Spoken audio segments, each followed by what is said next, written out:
Hi and welcome to pmclounge.com, and as opposed to what you see on your screen, this video has nothing to do with running. When we say sprint here, we are talking about project management, we are talking about agile, and more specifically, in our previous videos where we covered Scrum in a nutshell, we used this term called sprint, and because of some of you sent us queries on Sprint and wanted us to cover this in a separate video. This is why we are covering Sprint in a separate video today.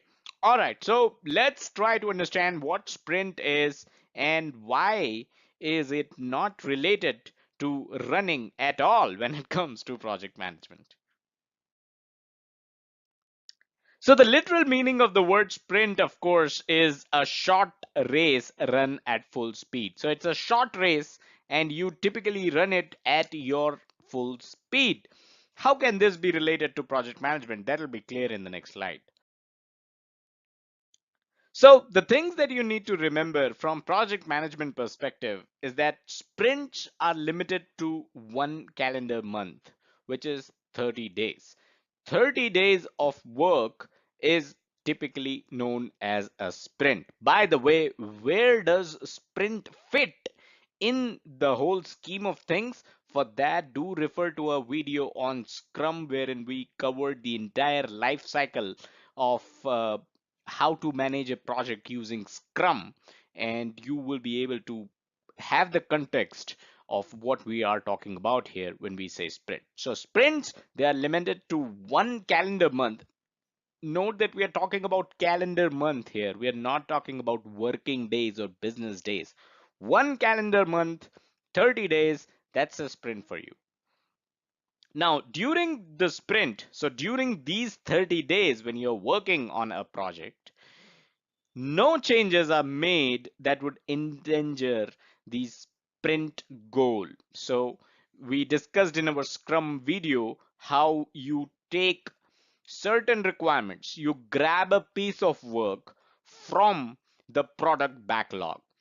That piece of work becomes your sprint goal. That piece of work shapes your sprint goal for the next 30 days. That is what you're going to do in this sprint of 30 days. The piece of work or the sprint goal is what you're trying to achieve. So if there is any change that is going to endanger the sprint goal, that will not be accommodated. That is not going to be addressed.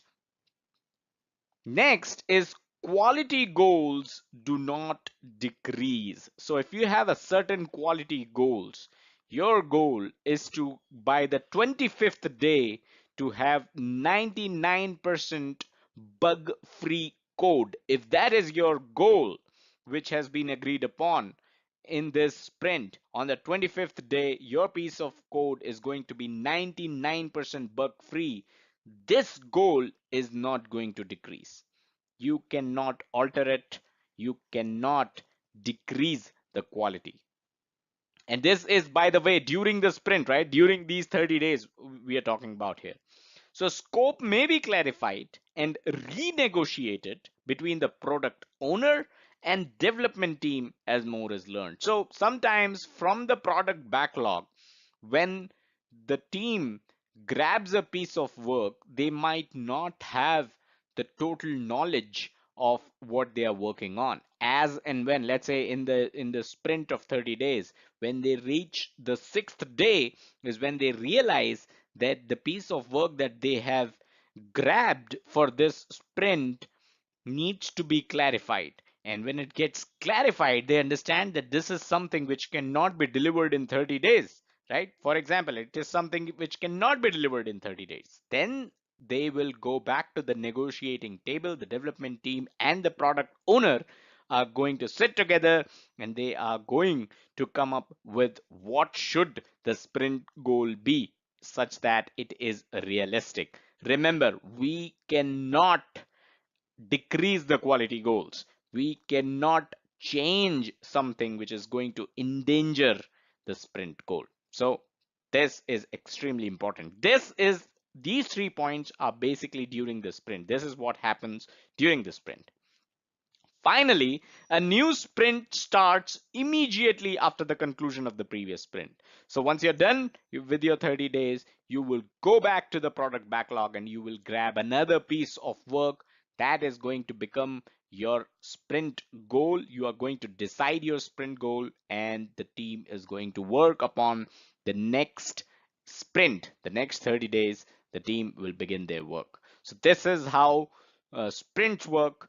These are some of the important things to remember. Again, if you need more context on what sprint are, go back to the video where we talked about Scrum, and I will be sharing the link in the description below to that specific video. And if you want to learn more about other styles of project management, I am also going to link to the video where we have discussed uh, a lot of project management styles in a nutshell. The entire playlist will be available in the description.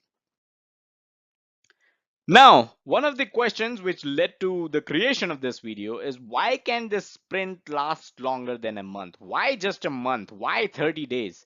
Why this, affiliation with 30 days? What's the big deal here? So if a sprint's horizon is too long, let's say you plan a sprint for 60 days, for 90 days, the definition of what is being built may change. So remember, we talked about how in the previous slide, we talked about how the development team can go back to the negotiating table with the product owner if they feel that this is something, the piece of work that they have grabbed from the product backlog is something that they cannot achieve. But if your sprint is 90 days long, you might be asked as as a development team to accommodate, to somehow meet the quality standards as well as complete the piece of work that you have grabbed. So 30 days keeps things simple, keeps things short, and makes sure that the team delivers in the short amount of time which is available.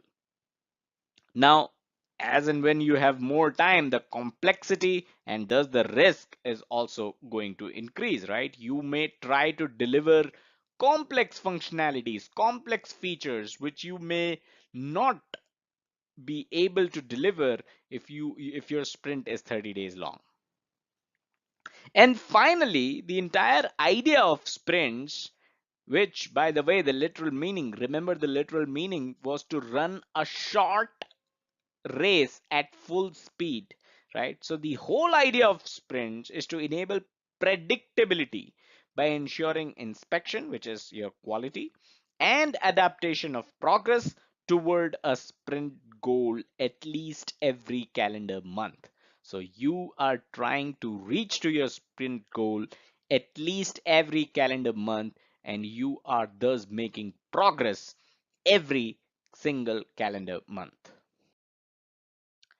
So that is all that we had in this video. Do subscribe to the channel and hit the bell icon to get notified whenever we upload a video. Do hit the like button if you enjoyed this video. Check us out on our social media. PMC Lounge is our handle on YouTube, Facebook, and Twitter. If you want to know what books you should buy for your PMP preparation, the link is available on your screen right now. Don't forget to check out the website pmclounge.com, your number one free resource for PMP and other project management certifications, as well as project management industry information. Thank you.